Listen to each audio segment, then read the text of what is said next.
Are you tired of watching shows that only give you general social media theory and expect you to figure out how to apply it to your own industry? Join us for this week's episode of Social Chatter, the industry's longest-running social media marketing news talk show. Not only will you learn the latest breaking news, but you'll also gain practical advice on how to apply it. Now here's your host, Christian Karasiewicz.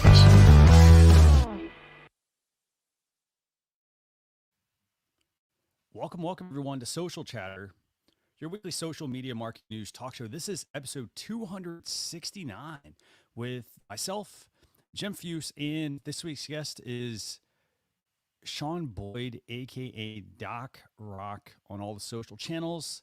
I just want to say, hope everybody had a great Thanksgiving last week. We took the week off from the show. This week, we've got a lot of topics we are excited to discuss with you, including Instagram frequently asked questions. Yeah, it sounds very basic, but very useful tool, I think, if you're an Instagram creator. We're going to talk Snapchat Spotlight. We're also going to take a look at Twitter audio spaces, along with a new chat feature coming to Google Maps. And that one, actually, I'm particularly excited about because, a lot of these tools, they're all doing the same thing. They're all just a means to chat with a customer. So I'm going to go and bring on Jim. We're going to kick things off. We've got a lot of topics and a lot of news we want to talk about. So, Jim, fantastic seeing you again. Yeah, great to be back. I had some things going on that wasn't able to be here for a few weeks, but great to be here. Definitely, so good to have you back in the hot seat. So, this week's guest, Shawn Boyd. You want to maybe tell our viewers a little bit about him, or do you think we should just bring him on and have him do that? Yeah, let's have him come on and he knows quite a bit about himself. But I love Doc Rock. I will say he has got me inspired. I don't know if people have heard of Vlogmas. You do at least 25, but he's encouraging people to do a video on YouTube every day of the month of December. And so far, I'm 2 for 2. But let's let him tell us more about it and some of the things he's doing. Sounds good. So, Doc, fantastic having you on Social Chatter, my weekly social media marketing news talk show. Thanks a lot for joining us. Thank you. It's amazing. So you want to tell viewers a little bit about yourself? What do you do? What's your maybe? Well, I guess primarily I'm a custom fabricator, so I make things that customers need using laser and CNC. A lot of custom gives, build a lot of stores and restaurants and things like that. But I've been a social media person since it just started. It was like a fun situation for me. And now primarily I live in YouTube space, basically teaching businesses and up and coming creators, people that want to become entrepreneurs, sort of the mindset, the tricks, the tips, the tools around being a good creator. So that was one of the reasons why we did the Vlogmas challenge, because a lot of people, they get stuck in being scared to do this. And it's like, once you get over the embarrassment of making, let's say, making A out of yourself, then it's just fun. It's absolutely fun. And it's a great way to connect with people. So I started to challenge 5 or 6 friends. And I think we're sitting at like 170 people in our group right now that are doing it with me. And I was like, wow, okay. Didn't mean to do that, but it's going. So let's kick it. Like, it's super fun. I appreciate it. And thanks, Jim, for joining in. Can always trust on you Marine guys to come through. And I'll do my best to join you guys. I'm in the middle of a big launch with some things. So, I'll do my best to get there. But Jim, I heard you're 2 for 2, right? Yeah. I mean, it's been fun. It's making me think and using some different tools. I know Doc probably is excited. I'm actually using Ecamm to record these things because I do like some of the features it lets you do when you want to record. And we also just had Doc. I think it'll be in 2 weeks. Our episode on Launch Your Live interview series will be out. Had a great interview with him. That was a lot of fun. So that'll be both on the Launch Your Live YouTube channel as well as the podcast, which is on just about, I think, every possible podcast player you could want. So make sure to check that out as well. Definitely. And I'll make sure Jim drops a link to our episode that we launched this week. And, also if you want to go leave us a review for that, fantastic. We love that. So let's talk social media news. So Jim, where do you want to start? We've got lots of topics, as I mentioned, but is there anyone in particular that really stands out? Well, let's start with Instagram's FAQ feature in Messenger. This is very interesting. So they're going to allow you, it looks like, to add up to four, I guess, questions that people might ask and answer. And apparently, this has also been available or is available now in Facebook Messenger as well for Mm-hmm. businesses. And so, what I'm curious about, because I've heard rumors at times that maybe Facebook's not getting along with ManyChat, kind of a thing. And I think I've always talked about, we've talked about the whole Yes. third party tool things when it comes to the world of Facebook. Mm-hmm. And so, that's a lot of times what chatbots are really good for is answering those questions. So now, if it's built into the app, will it? People say, well, do I really need to have a chat bot? I can just get these questions answered, and then if people want to ask me a question, then I'll respond to that in Messenger. So, because a lot of times that's really the advantage of having a chat bot is you're able to start that engagement. Now, what this, the same thing. Once you've messaged somebody, a business, now the business can communicate with you, which is a little different with a chat bot. There's a lot of rules and that in regards to how often you can communicate with those customers. Yeah, and it's gonna be an interesting feature. I mean, I'm not surprised, honestly, that they're rolling this out because, as we know, over what I think I can't remember, has it been the past year? They said, hey, we're gonna start to combine Facebook and Instagram and WhatsApp, and so this to me is just next logical step in that progression. Because you already have these features. For example, if I go to join a Facebook group, I can ask questions there. For example, if I'm on Facebook and I go to somebody's Facebook page, I can have some things already set up, to sort of get more to like more beyond like, hey, I have a question or something like that. So this does allow a business, I think, to potentially structure. It would allow a creator, at least on Instagram, to structure the questions that are put in front of somebody. What do you think, Doc? Is this a good business? Can you think of a business use case here? Oh, absolutely. I think one of the first situations, and this sounds crazy, but I think even as customers, we've all been in this situation when you go somewhere and you want to ask a question, but you're kind of like, man, I really don't want to ask a stupid question. So I'm gonna just eat this question and whatever. And you know what? It's probably not a stupid question, but you can't get that out of your head. So when you walk into some place and they have a sign or they send you documentation ahead of your appointment and it has like these are some of the frequently asked questions. One of the first things it does is it eases the stress of wanting to ask that quote unquote proverbial dumb question. Mm-hmm. It's gone. So they've already answered it. It also, I think that helps a person feel a little bit more comfortable in their situation because they walk into something with way more knowledge, right? Me walking into the Apple store is like that episode where Kramer is wearing like the long pimp jacket and he's walking down the street and he's doing the little swagger thing because I worked at Apple, because I'm a nerd and I probably know about more stuff in there than half the people that work there. So I could walk into an Apple store like that. Now I roll into, say, the jewelry store or the flower store to get something for my lady, and I'm like, oh, well, if I ask these, they're gonna look at me like, what do you mean? Do you need to put aspirins in the roses or something? So, and I hate that awkward feeling of walking to go get a gift for someone in a shop where I know nothing. Like I really don't like that feeling, and so I think it's helpful in that situation.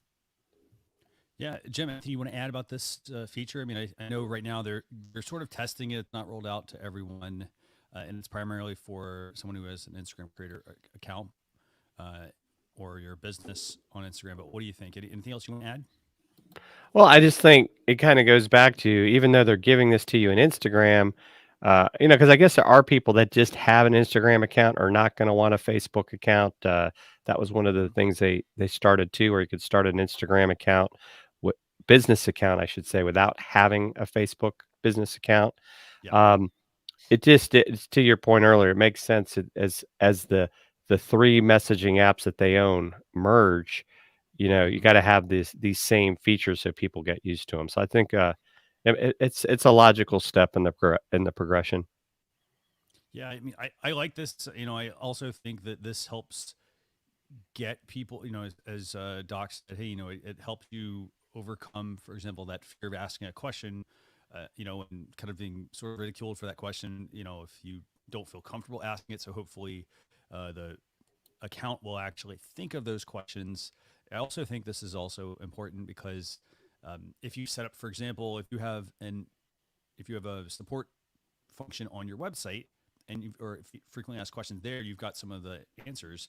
This could be, documentation. It could be if somebody messages you, hey, if you have support questions, go here. And to your point, this also sort of alludes to basically a sort of a ManyChat type feature. So I think this is a good move by Instagram/Facebook/WhatsApp.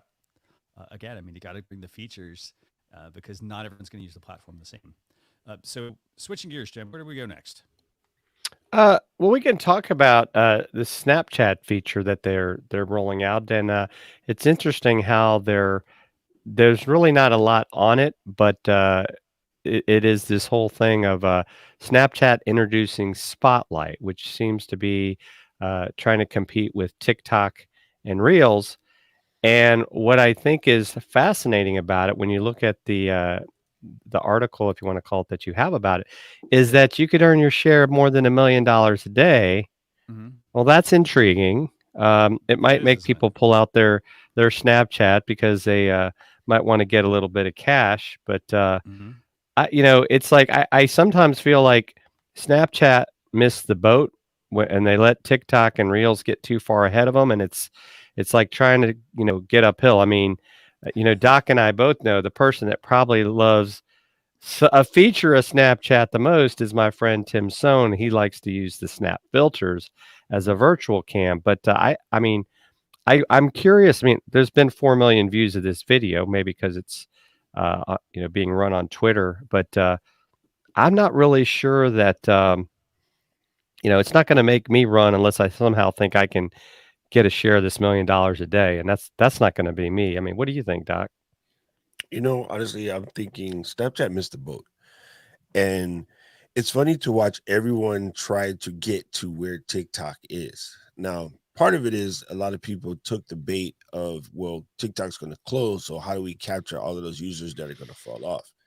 I don't know why anybody fell for that, but TikTok's not going to close. So they're like, oh, well, we already put all of this money into ramping up this new thing, so we have to let it out. And be honest, you should bury it. And I know it's a waste of money, but it looks thirsty.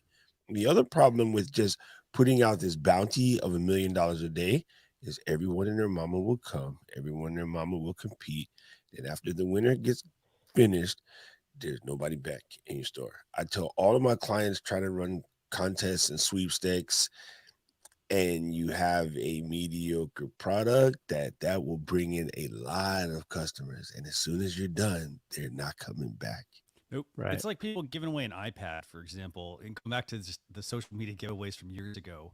People give away iPads or gift cards, things that were totally not related to their brand, to entice customers. And the people were never, ever, ever going to have anything to do with your business. They just wanted the iPad. They didn't care about you.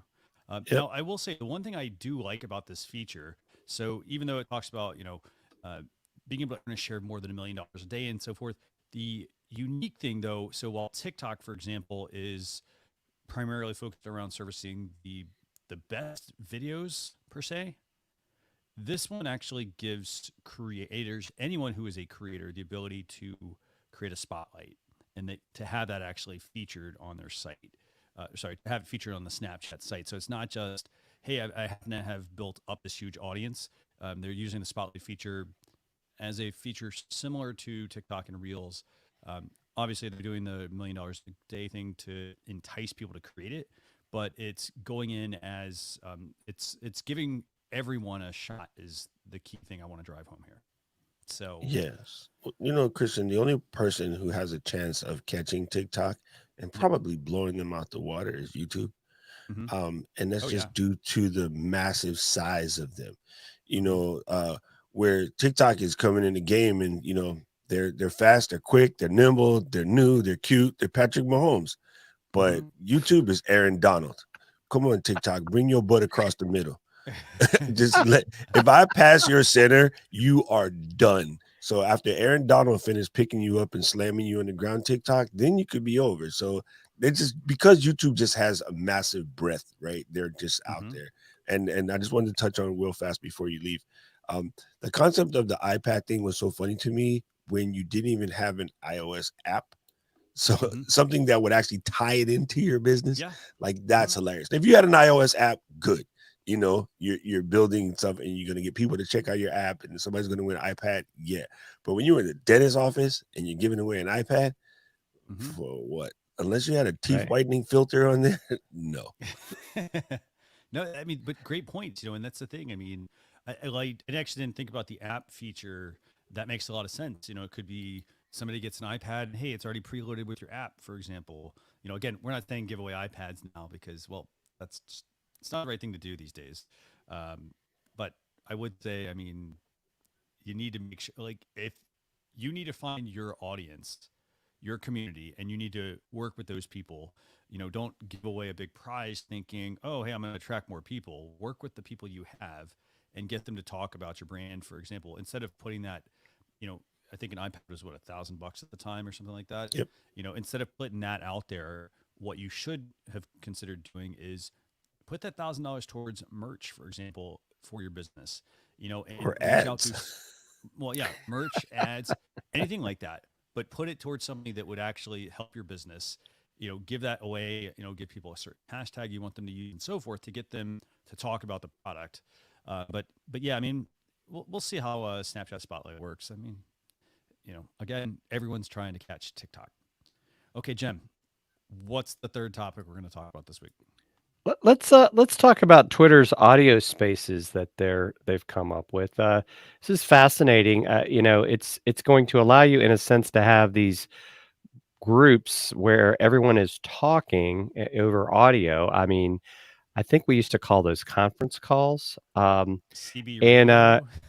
you can have and it's got some transcriptions and some other things. But I sometimes feel like it's like, how do we compete with Zoom, right, for people to communicate? And I'm just not sure that it's really going to catch on. I mean, if I want to have a conversation with Doc and a couple other people, I'm either going to jump on a Zoom or even maybe in a Facebook Messenger room, um, or something along those lines. I mean, it kind of goes back to the conversation we have a lot is, trying to be all things to all people. I mean, what do you think, Doc? I think they're going after Clubhouse. They're trying to stop So Clubhouse. What's Clubhouse? Tell people about Clubhouse. Wow. So Clubhouse is cool, actually. I don't talk on there, but I lurk a lot. So someone can generate a room.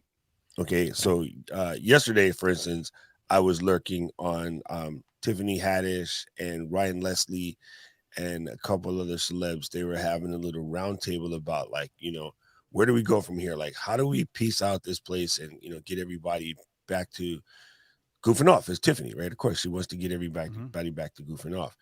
And so you're able to voyeuristically dive into a room and listen to some heavy hitters talk about any topic in the world. So we could make a room that's talking about, social media for 2021, right? And between our audiences, we can probably get a couple hundred people in that room and we'll have a fantastic conversation and just bump around ideas and be like, hey, collectively as a theme, can we talk about something important? And then I'm like, yeah, I'm all about Alzheimer's Association at the moment, hence why everything I do is purple nowadays. And so you can create this really cool conversation around anything. And so Clubhouse is hot because it's new. And then so what these guys always do, which is quite irritating to me, is as soon as some startup comes up with a great idea, they go, oh, let's try to do that. It was like, you've been around Twitter forever. You've had every opportunity to make this. Like, it already, don't then kibosh this brand new startup. Instead of let them build and see if it works and then maybe buy them. Do something where you're actually helping the situation. No, we're scared. So, go ahead and right after your lady starts talking to the other guy, decide to start taking her out to dinner now. See how far that gets you. Yeah. Yeah, that's a great point. I feel like even sometimes when you look at like what Facebook is doing with live, right? There's so many better third-party tools for live streaming, Ecamm, StreamYard, and some others but instead of like, oh, we're going to create our own live studio thing, which is a pain to work with, and I just don't understand. Like, stick it with what you're good at, and And let everyone bring in these better tools. and Yeah. that makes a lot of sense. And here's the other thing to all of this: if you look at the user, and correct me if I'm wrong on this, guys. So the user wants a system. They want something that they can, they find something that works for them, and then they want to work that system. They don't want to start working one system and then, you know, maybe a month later get switched to something else and then switch again and again and again. Because, and I almost want to compare that to like investing actually. So if you're investing in something, a lot of people, the people that say, well, oh, you should, day trade, you should buy and sell and all this other stuff. And it's like, well, no, if you invest in the right things to begin with and you build a solid system, for example, you shouldn't have to do all of that. For example, all the trading, you end up giving away a lot of your profit if you're doing that. It's the same exact thing though with any sort of thing in a business. People that, like Jim, I think we talked about this actually. People that build, that try to build passive income, for example, they are building passive income because they're putting in the work to build that system to make it work versus, well, hey, I'm going to do this. I'm going to have this pot over here and this one and this one and this one and this one. And they're all doing little things, but not adding up to a lot. Right. So I think, again, this is going to get me to like the next topic that I want to talk about here, which is the Google Maps feature. But all of these features are very similar this week. There's a lot of chat functionality, ways to communicate with people. And the big thing is they all, the bottom line is they're just a means to help you communicate with your customer or to communicate with a business associate or business partner. And you need to use the one that works the best for you, for your situation. So that's Twitter audio spaces. So Jim, I'm going to move into the next one, and that's the Google Maps feature. And Yes. I like this one, and I think you probably might too. But you want to tell people a little bit about this one? Yeah, they've had you may not be aware of this. Google's had messaging for Google My Business for a while, but you had to access it through, I want to say, the browser on the phone. And now they're making it more readily available, and it is a great feature. I don't know that customers use it enough. I mean, I run about 30 map locations for businesses, and Mm-hmm. I don't know that I've ever seen any messages come through that I'm aware of. So I definitely think this is going to be a nice addition. I think, we want to communicate with the businesses. Now, I will also say this. This puts it on the businesses that they got to communicate back, Yep. or people are going to say, Mm-hmm. well, I messaged, Doc's business and he never got back to me. So, and then he's going to get a 1-star review. And it's like, now he's almost got to have this thing where he's getting a notification like, oh gosh, somebody just sent me a message. So I think it's a great feature, but, and because Google is the world's biggest search engine and YouTube is number 2, yeah, you probably got to pay attention to it if you're a business. So it's one of those few times, I guess, when it's like, oh, we're number 1, and then it's like, oh, nobody cares about who the second place team is. But hey, if I've Googled YouTube would be like, hey, we're number 2, and it actually means something. So Right. I like this, but I love the same point you mentioned, Jim, which is a business is going to have to be on top of their communications, and they're going to want to be sort of strategic also about where they are allowing customers to contact them. For example, if you have you have the ability, for example, to communicate with somebody through a Facebook page. You have the ability to communicate with somebody through Twitter. There, you could set up a separate customer service feature on Twitter. You can have them contact you through Instagram and WhatsApp and whatnot, and even your website, for example. But the key thing is, if you set up all those places, those points for people to contact you, then you want to make sure you're responding. Doc, what do you think? Is this a good feature for a business? Do you have any tips maybe on how a business can better communicate with their customers to stay on top? Because, for example, you mentioned, hey, you do, the work that you do right now, and I know you said, hey, you're really busy, especially in November and December. You're probably getting messages like crazy, I'm sure, as well. Yeah. So I thought Google My Business was great, and I thought it was going to smash Yelp. Unfortunately, we could not be so lucky. Yelp is still doing okay. I really would love it to fall in the fire and burn. that's just because Yelp is I don't know, it's a weird situation. So with Google, like they have every opportunity to get this right. Sometimes because of their size, they don't move very quick. You know, they're kind of Jabba the Hutt. They have a hard time turning it on a dime. So Mhm. um for instance, where it kind of fell off to me is there's one thing to get bad reviews, and there's another thing to get bad bot reviews. And so Yelp is really good with bad reviews. Like you can get those all day long just for waking up and being different. Mhm. But Google actually gets bot reviews. I sat on 5.0 forever, and this bot came in and gave me 4 stars and didn't say anything, no comments, no whatever. And now I'm stuck at 4.9. And it's like I don't really care, but it's the same token, it's kind of weird. So when you click on the person's name to see where it comes from, it would tell you how many other things they reviewed with other type of interactions. Nope, just one, just me, just came through. And yeah, in Hawaii, we don't have any names that look like that. So it's super weird. But I think it's a good opportunity, provided you set yourself up some sort of alert where you know where you get a message and you pay attention to it. Because you give a business owner one more thing to pay attention to and they're just not ready for it, they could be taking hits that they don't even know they're taking. You know what I mean? Like you don't know that your freezer in the back is leaking because you don't get behind the freezer because it's 800 pounds. And that's Right. what this is what this can turn into. So you just have to figure out a way. Hopefully they have some sort of notification API where I can get a ping on my watch or on my phone that lets me Yeah. know that, hey, Christian messaged you because he's looking to get a table built. And I'm like, yeah, dude, I'll answer you back right away. Or tell the truth. You know, these guys let you, for instance, not YouTube, Yelp would tell you the business normally responds within X amount of hours. Let Mhm. me put that. Don't you guess for me. Right. I Right. was not Mhm. busy. So I answered everybody. And now it says normally responds in less than 4 or 5 hours. Right. Now I'm slammed. Person asks a question. I don't see this for 2 days. Now I'm in trouble. Let me tell people, hey, I will answer you somewhere in the next 6 days. But if you really want to Right. talk to your boy, call me or email me. That I can handle. Right. Like looking at this stupid red app with the exclamation point. No, Sam. No, not today, Carol. Well, yeah, because that can become overwhelming. And I think what we've had happen sometimes is, you know, especially as small business owners, right?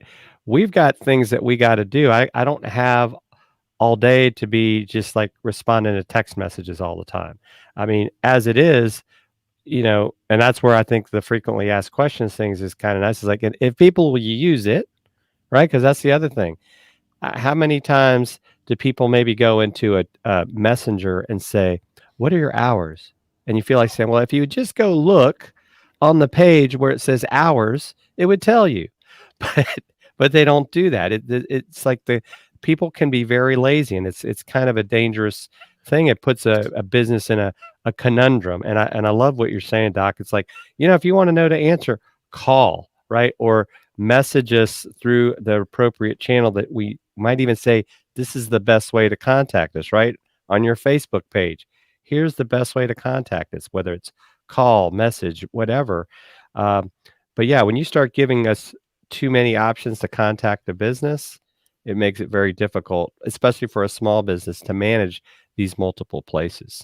Yeah, and people would literally get mad if your answer isn't what they want. That Hmm. 7 a.m. phone call on Sunday morning, like I'm just about to watch the Raiders game. Hey, are you open? No, I'm not open. It says on the website I'm closing the weekends, but they call. It says on the website, yo, Google, Facebook, Instagram, like everywhere that I could possibly be. It says I'm not open, but they will call you on the weekend. Hey, are you open? It's kind of funny. Right. Yeah, I mean, and I think overall, I think it's again, it's up to the business also. The business needs to take control and say, for example, if when they're setting their hours, don't just set them on your website. Remember, you got to go to your social media channels, on your Facebook page, set them there. Make sure you go to your Google Maps listing, your Google My Business listing, set them there as well. Make sure they're correct. I can tell you, for example, there was a business I was contacting this week, and their website said, "Hey, they're open until like 8 p.m." And I called them. I had a conversation with them. Assuming they're open to 8, and then I called them like the next day because, well, I tried it, 8 o'clock or sorry, 7:30, and they had actually closed. And so Again, it's up to the business to make sure that they are keeping all these places updated, and that they try to stay on top of it. If they can't handle it, that's where you need to consider, outsourcing something like that. Okay, Jen, any other topics we want to talk about this week before we ask Doc some questions? What do you think? Uh, there is one thing that I find interesting that I just touch on briefly, and is the Yeah, fact sure. that Instagram is actually letting 3 live people on video in India at the moment. Hmm. That's interesting. I think we would just say, why not just open up the API to these third-party live streaming tools? Why you got to keep being all by yourself? Hmm. Yeah. You know.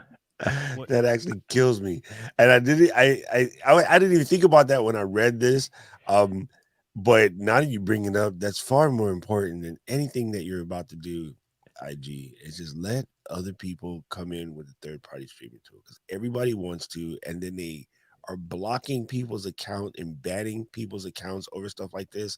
I mean, like, people have been working really, really hard to get their IG thing up, and then they go, "Oh, I know what I can do. I can use my really nice looking phone to show you my nice looking studio." And Instagram is like, "No, not only are you in trouble, you're just gone." That's Yeah. just mean. Right. That's just me, hateful and mean. No. Especially Yeah. when you allow me to do it on Facebook, though. Right. That's Right. weird. Yeah. So we'll see. Again, I mean, they're testing this. I wouldn't say they're going to definitely launch it. Oops, sorry about that. Always fun having the ads that auto play. Fantastic. Um, Again, I mean, they're just testing this, so we'll see what happens.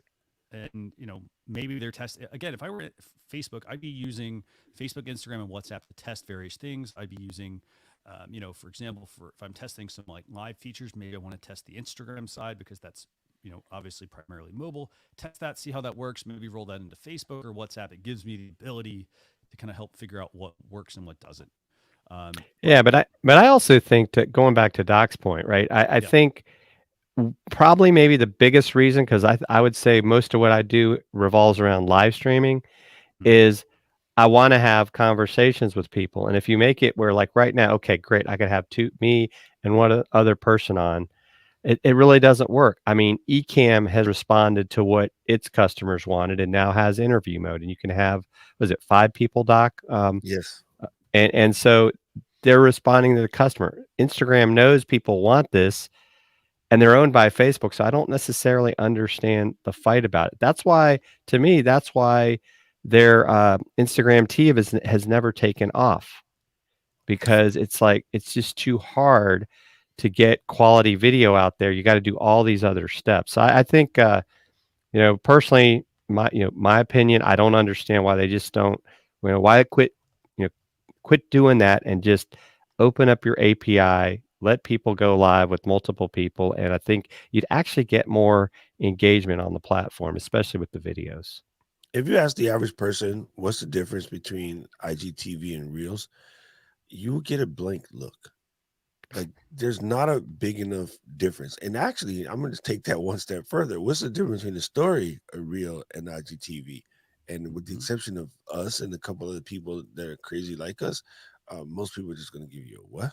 Aren't they the same? No, they're not. And there was no reason for them to be mixed like that. There's no reason for them to be 3 separate buttons, all of the above. Like, they could have just left it at Instagram TV and say we're going to feature the shorter videos. Like, it doesn't require a whole nother thing. So now the app is big and slow, and then keep moving buttons around. Yeah, you can't keep moving buttons. Like, I like the new interface because it's much better laid out, but you might have thought that through in the first place, or you've been out for 10 years now. You had ample time to adjust buttons, but move buttons on people and it messes them up. Right. Yeah, I don't know. IG is in a weird space. Um, I honestly think they're in the death spiral right now. And I Mhm. know that sounds weird, but I just think they are. I think that they are basically working themselves into a bigger hole. Interesting. Very What, fascinating. what, yeah. What makes you say that, Doc? That's an intriguing thought.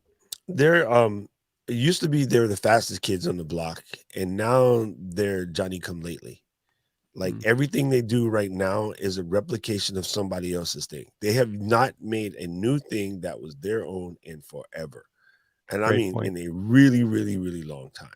So IGTV was, kind of going after Snapchat. Stories was going after Snapchat. Um, then of course now Reels is going after TikTok, and even their carousel. I forgot the app. It was called Carousel, if I remember correctly. They were Mhm. going after Carousel. Like they haven't created anything that is their own since it became Facebook. It just hasn't. And Facebook is good for that too. And it's like, seriously, Facebook, what you're doing right now is insane. If you really wanted to get your live stream thing up, you roll into Yardbird's office, you open up the door, you slam a briefcase on the table, you open it, and you be like, bruh, $3 billion. What you got? And then they'll be like, oh, we're not ready. $4 billion. Okay, we're sold. Bye. Do we get blue shirts now? Like, come if you really want to do this and you're going to make it because you have the platform. You have over 1 billion users. Like, put your money where your mouth is. Step your game up. Don't try to copy. Don't be weird. Like if you really want to be Billy Bob Brubaker, then come correct. Like they did with IG. Right. Right. Mhm. Yeah. Great point. So let's do this. I Let's love it. so we got obviously we've got some other topics that we aren't going to cover today. Like one of those, for example, Pinterest is testing a Zoom feature, or sorry, Zoom classes, and a couple other things. So we're going to put that in the blog post recap, and you can get that at socialchefs.com/daily. But what I want to do now is I want to switch gears, act 2 of the show, and that's where we talk with Doc. Kind of pick his brain on some things. So Jim, do you want to start with some questions for Doc? Yeah, I think the first question we had for Doc was, Doc, you're all about helping people, and so how can frequently asked questions improve your relationship with your customers? So again, I think to me, one of the most important ones is just ease the pain of feeling alienated or feeling like, again, it's something about walking into a place with a certain modicum of information that says, I know what I'm looking for. I can go and I can shop with confidence. So providing people with the information to sort of pre-game a situation to sort of be ready. I know for me for one, if I'm in a different spot, like we travel to San Diego and I'm going to Mhm. go to Cocina 55 to eat, I've already perused that menu before I left Honolulu. Like I'm coming in there with, I know what it is. I know which kind of chilikile that I want. We don't have chilikile in Hawaii. Mhm. Sorry for the hiccup. And then can just get going with confidence. And so when the lady comes up and goes, do you know what chilikile is? Why, yes, I do. Chilikile is a wonderful breakfast. It was created Mhm. in Nicaragua, and just come in with some sort of information that makes you feel better about yourself. So I think that's a huge, huge thing. Like it takes some of the stress off of the individual for wanting to know what it is that your business has or what your business offers or what your business can do. So I think it's very important. Now, I think many businesses don't do it, and they should. Like pretty much almost every business should have a frequently asked question right there. And then I'm actually working on a video, and I was, you know what? I should ask you guys the same question. I want my creator friends to tell me what are the questions that you wish people would ask. Hmm. Wow. Have to think about that one. You know what I'm saying? Yeah. Every business is like, if they would just ask me, I would not have to go through this trouble every single time. So if you know that, put that in your thing. You know, Right. you can blame it on the other people and say it's a frequently asked question, but you should maybe think about what is Well, the yeah, because a question lot that of you times wish you people will could be say. like, how much, like, how much is it for your service, right? And it's like, well, it depends on the scope of the project, right? Like we don't do hourly rate type work. We do project type work, things like that. Because a lot of times, you know, or maybe you say our minimum price is X. So then that keeps away the people that are trying to, kick the tires for $25 an hour or something. Yes. And so prime example, someone were to walk in my shop and they looked at a monkey pod table and a koa table. Um, on the surface, they look similar. They're a little different. Monkey pod koa and is like say it's similar to a sapele or African mahogany, right? And if someone came to me and said, "Oh, how much is the monkey pod table?" I'd be like, "Oh, it's like $8,000." Same size table, everything, and they see it in core. It's brighter red, has a little bit more, flurry to it. It's super gorgeous wood. How much is this core table? Oh, that'd be like 40 grand. Huh? It's the same wood. It's a tree. Trees grow in Hawaii. What's the difference? It takes about 150 years for the core to become that size, and it takes about 10 years for the monkey pod to become that size. That's the difference. You know what I mean? But to them, wood is wood. Like, why is pine so cheap? Because you can grow the amount of Christmas trees we smash. You can grow a pine tree, full birth Christmas tree in 3-4 years, which is also why the bands are wider. When you look at pine, the bands are very prominent, like a referee shirt. And in other words, you barely even see the grain. That's how you know it's a slow grow or a fast grow. It's super simple, but that faster grow stuff is also harder, so it eats more blades, so therefore it's going to cost more. But people just come in with blanket questions. Oh, well, how much is this going to take? And I'm like, well, there's so many variables, bro. How about you tell me what you want and let me do it? So that's something that you can cover in a frequently asked question. I do, but they don't read it. Definitely good stuff.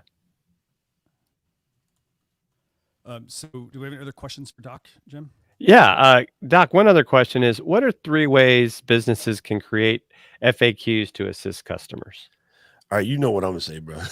I'm going to say right away, live video, because live video allows you not only to answer these questions that you get constantly, but it allows you to answer them live. So just in case a person wants to come on and posit their question in their verbiage, the way they understand it, and speak to them in their language, so to speak, that's the best way, right?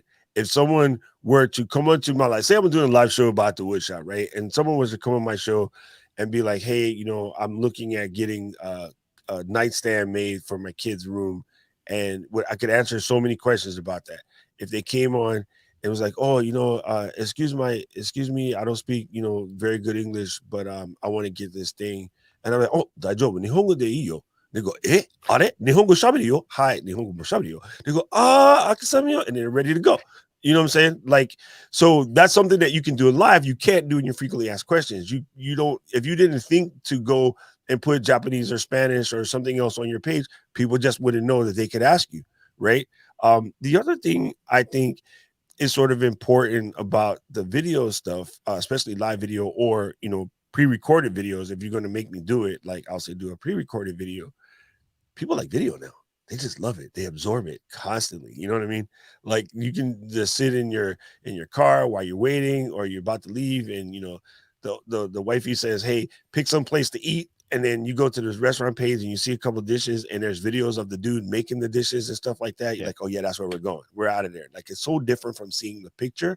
So I think that's another important avenue. And then the last one I would say is what you're doing right now. Do podcasts.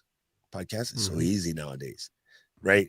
There's no excuse. You don't really need a fancy studio. You should, but you don't need a fancy studio. You can literally just hold your phone up and record in your iPhone, hide in the bathroom where you get a little bit better sound, like the reason why you sing in the shower, and just spit, information about new products, new services, frequently asked questions, new questions that might come up because a situation has changed, the law has changed, some sort of regulation has changed. Like, cover that, absolutely cover that. And people say, well, my business is boring. I do plumbing.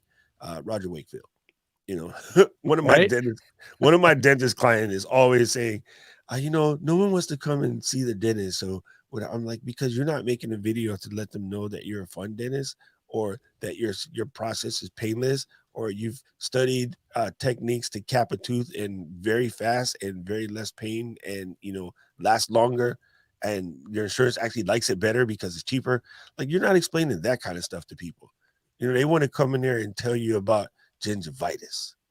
I didn't ask to see a horror movie, fam. You know what I mean? Like, explain that.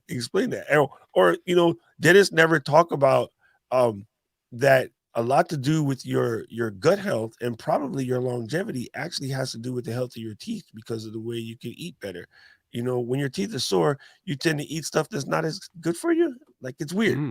And so my dentist gave me this great correlation between, your health and what you eat in dental health. And I was like, whoa, ever put that stuff together. You should put this out. Well, no one wants to see me on there. And there you go. So yeah, you'd be surprised. You'd absolutely be surprised. Good stuff. So I'm going to get these points that you've made. I'm going to get those, and we'll put those in the blog post recap. But now what I want to do is I'm going to move to Act 3. This is where we're going to talk tool time.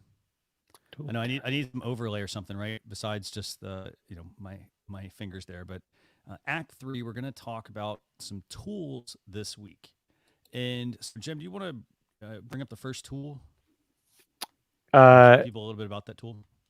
Yeah. So the first tool is called Grain. Do you want me to screen share it?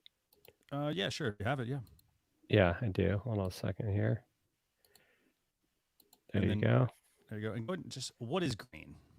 So Grain is a tool that's going to allow you to record, transcribe, and share highlights of Zoom calls. Now, I guess by looking at it, it's like actually putting the transcript on the video. So I'm thinking maybe you would use it as a testimonial, or I don't know. But there's also tools like Otter that I know tie into Zoom. So they do have a free version of this. So lets you do 15 transcriptions.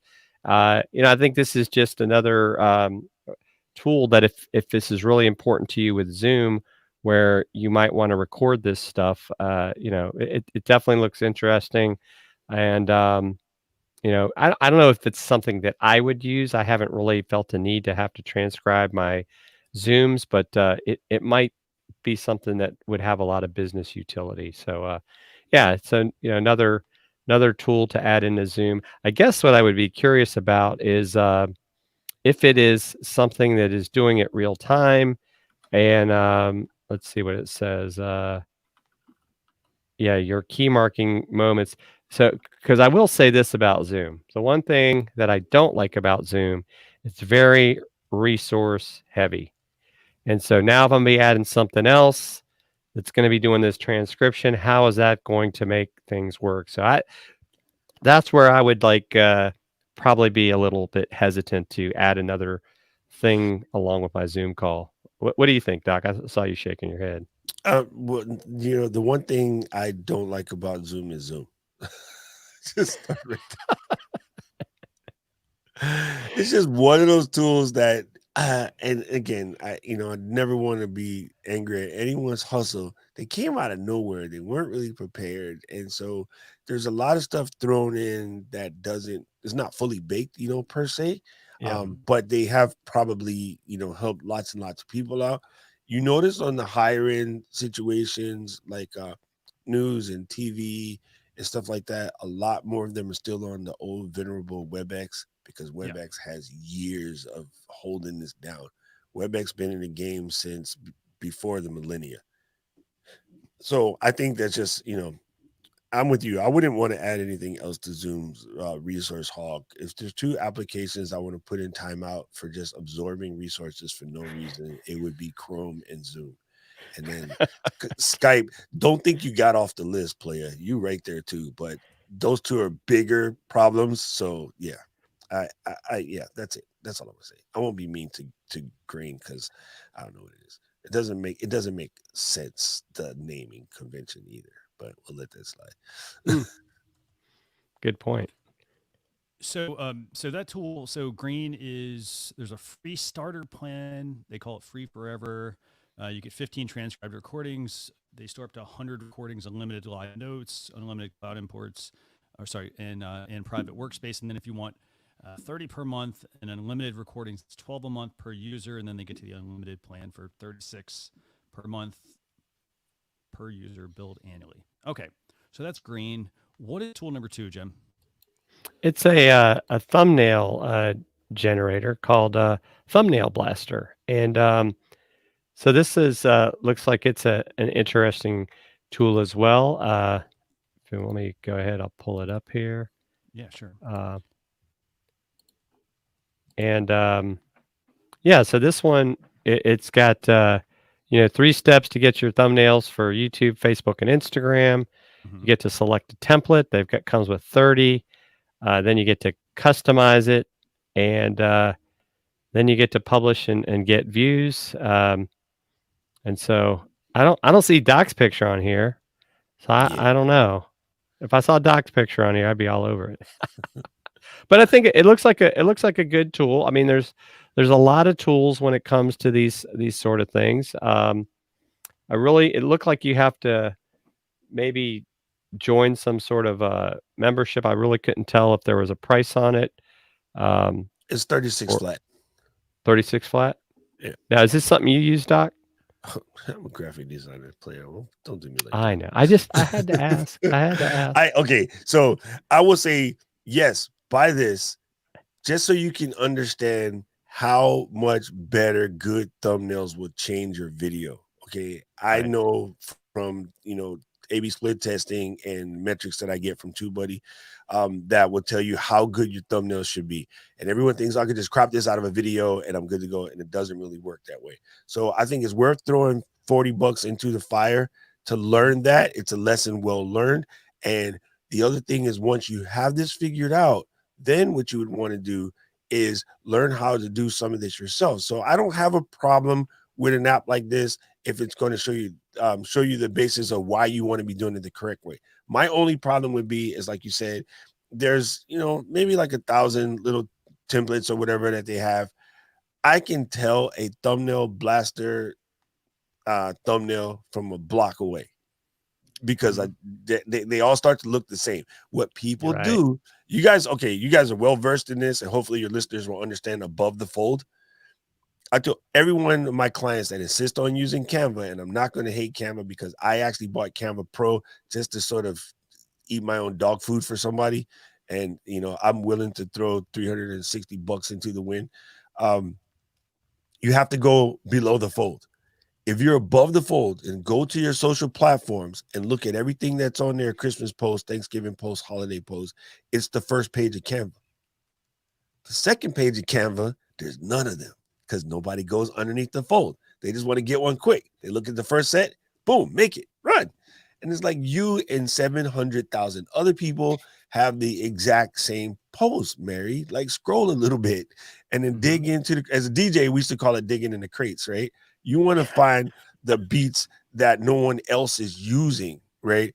And honestly, the craziest man in the world, how he became so famous is Kanye was a prolific crate digger. So he would pull out these old beats from like way, way back and then add it to a song and be like, man, that's original. And then your grandpa would be like, no, boy, that's from 1946. Listen to this. And he's like, oh, grandpa, you're correct. Man, how Kanye know about 1946? So yes, if you're going to use something like this, dig deeper. Don't take the surface stuff. Also, remember to change the fonts. They gave you a look. Don't use the font that they started with because then you look exactly like that. Switch the font. Go look up alternative fonts for Montserrat and you'll get a list. And you can pick any one of those because it's kind of the same, but different enough. Great points. I mean, and that's the key thing. I mean, just with a lot of this, people use a lot of these tools and they just think like, sorry about that. They just think like, hey, I'll just, I'll use this service and they're going to try to be different. And I bet 9 times out of 10, if you go to these thumbnails that are here and you go do a YouTube search for some of these topics, you're going to see the same exact style of thumbnail because that's what we're seeing right now anyway. For the most part, when you do look at people's thumbnails, they all look the same. So you have to find a way to stand out, and it's not just the like, hey, it's me, like, because everybody's going to do this. They're going to do the like, like, I wonder what that is. Or like, they're going to do this, like they're going to point at something or, and vice versa. So you have to find something that's unique. And also, if you're going to make videos and if let's say you're a brand, maybe you want to experiment with your branding, for example, don't do something that's different. So when others are zigging, you're zagging. So you're doing something different so that you're not going to look like everyone else's. I realize, yes, at the beginning, you want to have something that will work and, it's okay, but don't be afraid at some point, you have to step out of that. You have to step out of the shadow of everyone else and stand on your own. So that's going to do it for episode 269 of Social Chatter, or weekly social media marketing news talk show. Doc, if people want to get in touch with you, by the way, do you have any, what's the best way for them to do that actually? Right now, I'm all over the socials at DOCROCK, just about everywhere. But, I would kind of like to guide people to the YouTube channel. because I'm doing a lot with teaching, again, people, businesses, you want to start a channel, I'm helping folks out with that. People that just looking why they should be doing live video, want to know more about live video, want to know more about live streaming software, especially Mac oriented, that's not gamer oriented. That's what I tend to do. I try to just show people that you can stream. No, it doesn't have to do with gaming or like, I don't want to be a streamer. I'm not a 13-year-old, bro. I passed 13 that many years ago. Not as many as Jim, but a lot. Yeah, you can just get out there, man. You can get out there. And again, every time someone tells me, "Oh, I'm too old to be doing this," I go, "Yeah, I can show you like 90-year-old streamer that's just having a blast." You know what I mean? It's the biggest, And Doc, drawings. didn't you just do I think, is it on your channel? But you just did a great group video about the Apple M1. Yes, Uh, yes. That's actually I'm doing another one today with Loria and Renee Ritchie and Glenn from Ecamm. We're going to be on today talking about the M1. I love my M1. Oh my goodness. Very nice. It's so wicked. yeah. So Jim, if you want to get in touch with you as well, what's the best place for them to do that? Yeah, I'd say on Twitter, I'm at Fusion Marketing MKTG. Also, I'm on LinkedIn, and I am on YouTube a little more frequently because of my friend Doc at Fusion Marketing. I've got a couple videos out there, so yeah, I'd love it if people check that out. And also, don't forget to check out Christian and I's podcast, Launch Your Live, teaching you how to start and get better at live streaming. Fantastic. Yeah, well, I'll make sure we get you to drop those links in the chat in the comments for this video. But for those of you, thanks for watching this week. We're going to have the blog post recap that'll go out this weekend, socialchefs.com/SC269. And we also have the Alexa Flash briefing out there as well. If you like that, that's a much more condensed version of the show. And lastly, don't forget to join us next Thursday. We're going to be joined by Kevin Colby.